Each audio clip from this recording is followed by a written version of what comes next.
So absolute credit where credit is due. Congratulations to the Trump administration for, making history and ending the United States' longest foreign war.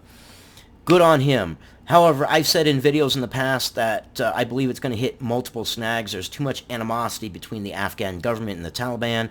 Two, is the Taliban actually going to agree to it? I know that the Taliban did say to put a moratorium basically on all violent acts. Imagine that order. Yeah, don't do any violent acts for 7 days until we figure out what's going on. Okay, just don't do it. All right.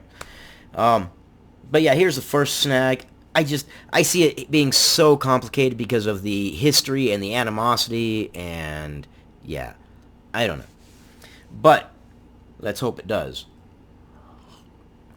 Kabul, Afghanistan. Associated Press. Afghanistan's president says he will not free thousands of Taliban prisoners ahead of an all-Afghan power-sharing talks set for next week, publicly disagreeing with a timetable laid out just a day earlier in a U.S. Taliban peace deal. And I can see them disagreeing with everything. I mean, the animosity is so ingrained there. I don't see it. And I don't see the Taliban wanting to give up any power, especially with U.S. troops pulling out. That, I think, is going to create a power vacuum, and they're going to see their opportunity, and they're going to leap on it. But that's just my opinion.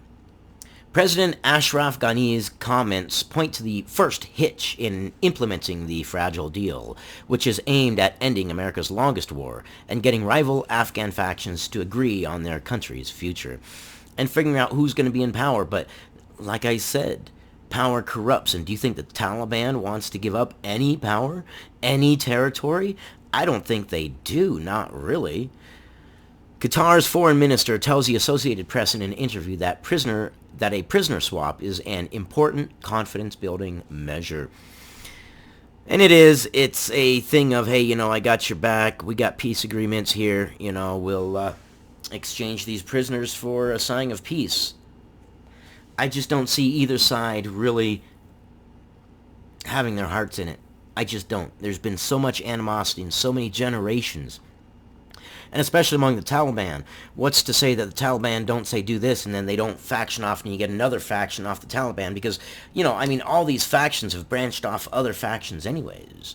So you're going to have some Taliban that disagree and say, no, we don't want peace. We don't want to give up this power. We don't want to give up this religious thing. And we're going to keep fighting. And then they're going to form another, faction. And then we've got to deal with that faction. And then, it happens. It happens all the time. Anyways, those are my thoughts and opinions on this. Let me know what you guys think. Like, comment, subscribe. I love you guys. You guys stay safe and informed, and I will see you on the next one.